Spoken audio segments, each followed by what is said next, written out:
안녕하세요. 법무법인 제휴 대표 변호사 이하린입니다. 부동산 전문 변호사 김상근입니다.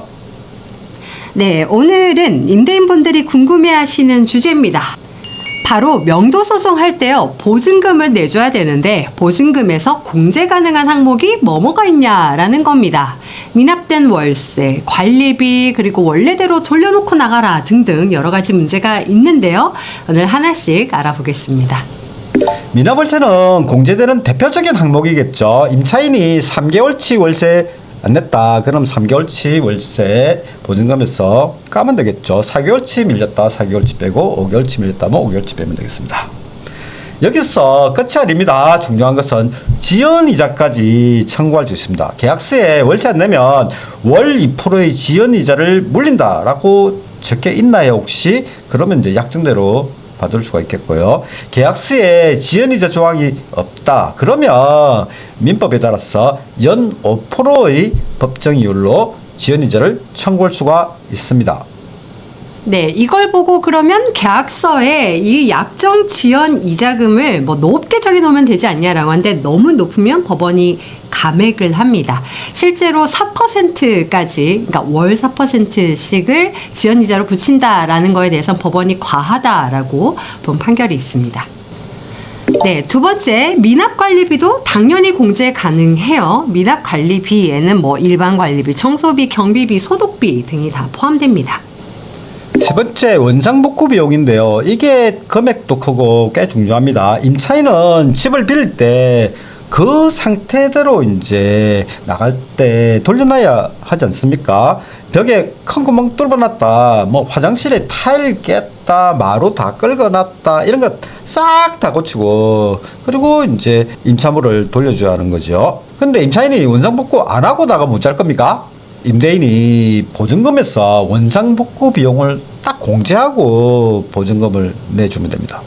네, 근데 또 너무 오바스럽게 공제를 하면 안 돼요. 그러니까 일반적인 사용으로 발생할 수 있는 낡음 정도에 대해서까지도 새 것처럼 만들어 놓고 나가라 이런 거 안 되거든요. 그러니까 오래 살면 당연히 벽지도 낡고 나머지 것들도 어느 정도 마모가 되겠죠. 근데 뭐 아이들이 벽에 낙서를 심하게 했다든지 애완동물을 키워서 뭐 몰드를 긁어먹었다라든지 이런 특수한 경우에는 원상복구 대상이 됩니다. 여기서 중요한 포인트는요. 이게 원상복구 대상이다, 비용이 얼마다 하는 거는 누가 입증해야 되죠? 임대인이 증명해야 됩니다. 그러니까 사진도 찍어 놓고요. 견적서도 받아놔야 되고요. 실제 공사했으면 영수증도 꼭 챙겨야 하는데요. 가끔 보면 이제 그 원상복구 업체에서 현금으로 주면 뭐 싸게 줄게요 이래가지고 현금으로 줬다? 그럼 나중에 입증을 어떻게 할 수가 있습니까? 좀 곤란해지겠죠. 그런 경우에는 계좌이체를 하셔야 되겠죠. 네, 원상 복구 비용이 든다고 해서 보증금 전액을 다 돌려주지 않으면 안 되고요. 그 원상 복구 비용 빼고 나머지는 지체 없이 지급을 하셔야 됩니다. 그렇게 안 하면 임차인으로서는 보증금 못 받았다라고 해서 바로 어떤 법적 조치가 들어올 수가 있겠죠.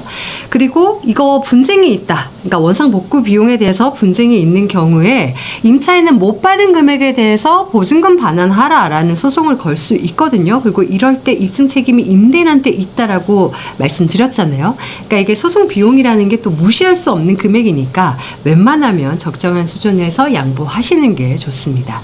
뭐 심지어는 임차권 설정 받기까지 해버리는 경우가 있습니다. 임차인이 앙심을 품으면 할 가능성이 굉장히 많거든요. 네 번째는 임차인이 월세도 안 내고 나가지도 않고, 그래서 이제 임차인이 소송했을 때 이 소송 비용입니다. 원칙은 소송 비용 미리 공제할 수 없습니다. 소송 비용에 대해서는 법원이 확정 결정한 이후에 공제가 가능하거든요. 명도 소송해서 이겨도요, 법원에 별도로 소송 비용액 확정 신청을 해야 합니다. 그래야 정확한 소송 비용, 상대방이 물을 금액이 정해지거든요. 그래서 명도 소송이 끝났고 아직 소송 비용액 확정이 안 된 상태에서 임차인이 나 이제 판결 졌으니까 나갈게요 할 때 보증금에서 미리 소송 비용을 공제하는 것은 원칙적으로 안 됩니다. 네, 근데 미리 임대차 계약서의 특약으로 이런 경우에 소송 비용 임차인이 부담하기로 한다라고 되어 있으면 미리 공제가 가능할 수도 있겠죠. 다섯 번째, 공인중개사 비용입니다. 임대인분들은 임차인이 월세를 안 내서 다음 세입자를 빨리 구해야 되는 상황이 왔다. 다음 세입자를 구하기 위해서 내야 되는 중개 수수료도 물어내라라고 이야기를 많이 하는데 법원의 입장은 여태까지 노인데 재밌는 하급심 판결이 있었습니다. 거기서 하는 말이 2년 정도 있다가 구할 거였는데 임차인이 월세를 안 내서 미리 나가는 바람에 2년 뒤에나 발생했었어야 되는 비용이 미리 발생을 했다는 거죠. 그러면 그 기간에 대한 비율만큼을 청구할 수 있는 것은 변론으로 하고 라고 판시한 걸 봤습니다. 그러니까 이제 기간이 짧아진 거에 대한 손해를 뭐 청구할 수 있을런지는 모르겠다. 이런 취지의 판결은 있었습니다. 아마 이제 2년 계약했는데 들어오자마자 나갔다, 뭐 월세 안 내고, 뭐 그러면 이제 한 2년 정도 기간이 단축되는 거지 않습니까? 네. 근데 만약 2년 정도 계약했는데 뭐 1년 9개월 뒤에 나갔다가 뭐 남은 게 딱 한 3개월인데 그럴 때는 아마 청구하기 힘들 것 같고 좀 그런 것 같아요. 그죠? 네, 맞습니다. 끝으로 이제 그 외에 또 공제 가능한 항목들이 또 뭐가 있을까요? 미납 공과금. 예, 전기세, 수도세, 뭐 가스비 같은 거 안 냈으면 당연히 공제 가능하고요. 장기 수선 충당금, 요게 이제 또 금액이 많고 또 좀 말이 많습니다. 장기 수선 충당금은 원칙적으로 집주인이 내는 거거든요. 그 집의 가치를 갖다가 유지하기 위한 돈이기 때문에 그렇습니다. 하지만 계약서에 장기 수선 충당금 임차인이 낸다라고 이제 특약하는 경우가 있습니다. 이런 경우에는 임차인이 안 냈을 때 보증금에서 공제할 수 있고요.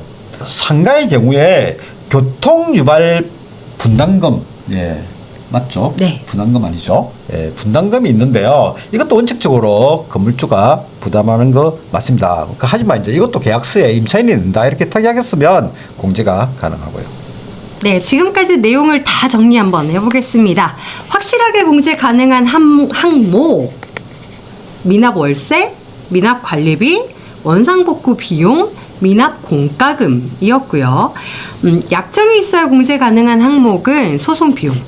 근데 물론 소송 비용 확정 전이라는 거고, 그다음에 공인중개사 비용 좀 애매하다고 말씀드렸죠. 그다음에 장기수선 충당금 그리고 교통 유발 부담금이었습니다. 명도소송에들은 변호사 비용에 대해서는 고정 댓글을 달아놨으니까 클릭해서 확인해 주시면 감사합니다. 이상으로 술술법이었습니다. 술술 감사합니다.